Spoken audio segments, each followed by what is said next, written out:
and welcome to this News 9 Facebook Live. I'm Pratibha. Well, we've spoken about the origins of coronavirus. There have been several versions of how it originated, but one thing is clear that it was transmitted from the animals to humans. Today we are going to talk about another such scare, and this time around this scare is coming in from the elephants. The government has been warned of a possible COVID-19 like disease that might come in from elephants to human beings. A warning letter has already been shot off, and we're going to talk about that.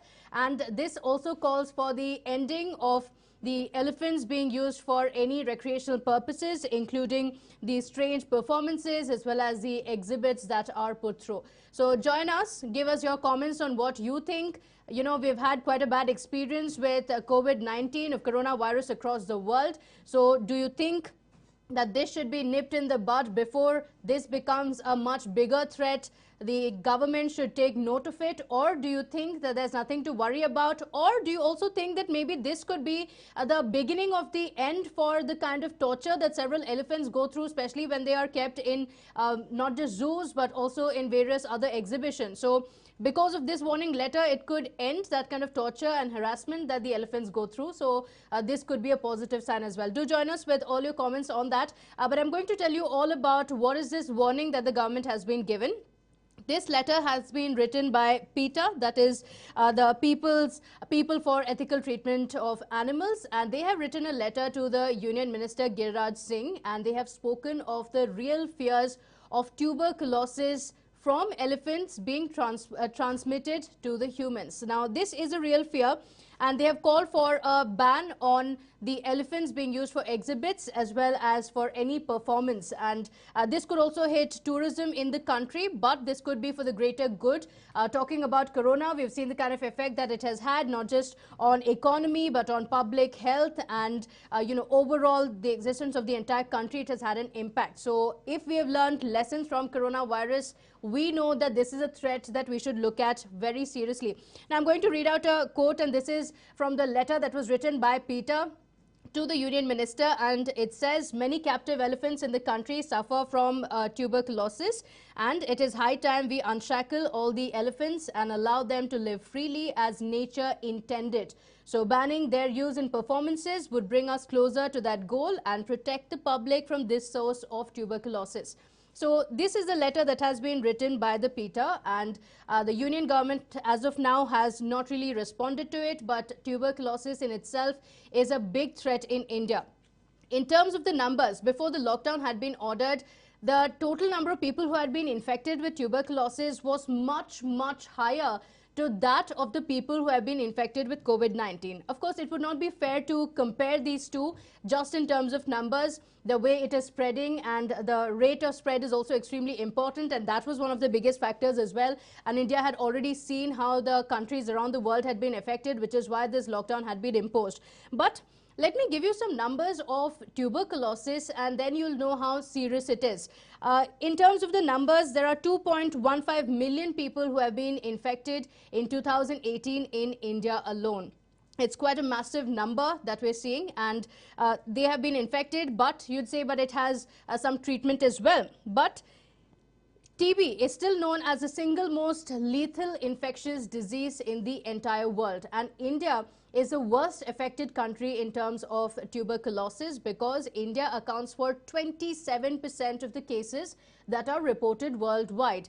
Now, the second country is China, but their numbers are far lesser. They are at 9%. So that's a huge difference from India's 27% to China's 9%. So clearly India is lagging behind. There are a huge number of people across the country who are facing problems and are being treated for tuberculosis. But these are not all the numbers. Of the 7 million people who have access to treatment, there are also about 3 million people who have no access to any kind of treatment at all. So this means that the death toll could go up as far as tuberculosis is concerned. That's one of the reasons why we need to take this warning from PETA extremely seriously. More than that, I also want to bring in, we spoke about the impact that it could have if it spreads rapidly. PETA has said that it could very well spread from the elephants to the humans. So it could have an impact on public health, the economy, as well as tourism. But that's not it. Elephants, as we all know, are treated quite badly.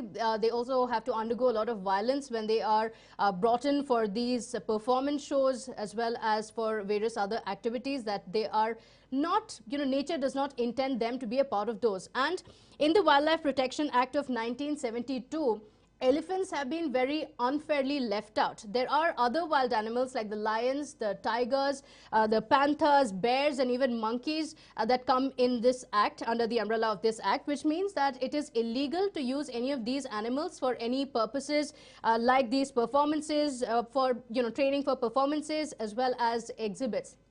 But elephants have been left out of it, and quite unfairly as well. So we've seen in a lot of processions as well, elephants are being used. Several of them also undergo very rigorous training. Sometimes it also borders on a lot of torture for these elephants. So this warning sign that has come in from PETA could be helpful in that. In fact, a study had also been conducted to also boost what has been said about tuberculosis. On 600 elephants in Karnataka, Tamil Nadu as well as Kerala, a study had been conducted, and a majority of these elephants were also asymptomatic carriers of tuberculosis, and this can be easily passed on to the humans as well. So this is a big worry, like we mentioned, and we've already seen what has happened with coronavirus, which is why this should ring alarm bells as well. But there is one problem. We are talking about PETA here, and in a few cases that we have seen previously, there has been a lot of resistance to anything that PETA has said before. Like we saw what happened with Jallikattu in Tamil Nadu when PETA had opposed it because of the violence and the harassment that the animals go through, and there was a lot of resistance. There were thousands of people who were out on the streets against it, saying it's a tradition of India, and a foreign body, even if they're fighting for the rights of the animals, cannot come and dictate what we do in India. So there has been a lot of resistance for that. Apart from that, in Karnataka as well, when Kambala was brought in as well, when PETA had said that even in Kambala, there is a lot of harassment and a lot of rigorous training that these bulls go through. There was a lot of rebellion within the state as well. We saw several people who came forward to prove that no, in fact, contrary to the belief, it's not that the bulls are treated very badly. They are in fact treated very well, and there is nothing to worry about. So, there has been a lot of resistance to any suggestion that has come in from PETA, but this is something that could have an impact on us, on our lives, on our health as well, which is why it's important, if not to take it at face value, for the government as well to look at what could happen and look at whether these facts that have been put forth by PETA are true. If yes, then take some action on it immediately before anything of that sort comes in. Now let me take in a few comments as well. A few who are joining us, thank you so much. Somebody asking if lockdown is going to extend. In fact, we were planning to tell you more about the lockdown and how lockdown 4.0 is going to be, but unfortunately there has been a delay. As of now, there is no information yet from the state government on what lockdown 4.0 is going to look like. So we understand that people are feeling extremely anxious. They don't know what kind of rules would be brought in tomorrow, what is the kind of relaxation that will come in, but unfortunately, there has been no communication from the state government. Perhaps that's expected by evening. A lot of you are in fact asking about that.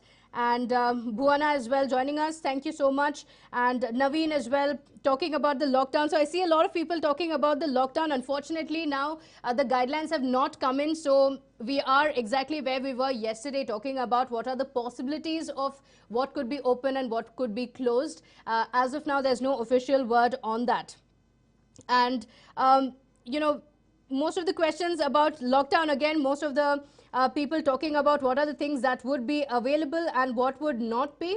And unfortunately, there is no word on that. So, we'll come back to that. In fact, when we started this Facebook Live as well, that's what we wanted to talk about on Lockdown 4.0. But this is something that we have spoken of previously as well on what is expected to open up. So in Karnataka in particular, the proposal that has been put forward is to allow the hotels, restaurants to remain open and also gyms to be open in the state. But there is no word from the center, though the Karnataka government has sent forward its proposal. It needs an approval from the center, after which an announcement would be made. It is inexplicable why there has been a delay, because there are several people who are anxiously waiting to know what would happen next, what are the services that will be available, whether the shops and established can be opened up or not. But a word on that would come in only by the evening, and we'll be here and we'll get you all the updates on that. Any briefing that comes in from the center or the state government on that, we'll give you all the details. Well, that's all we have in this Facebook Live. Thank you so much for joining us. We'll see you next time.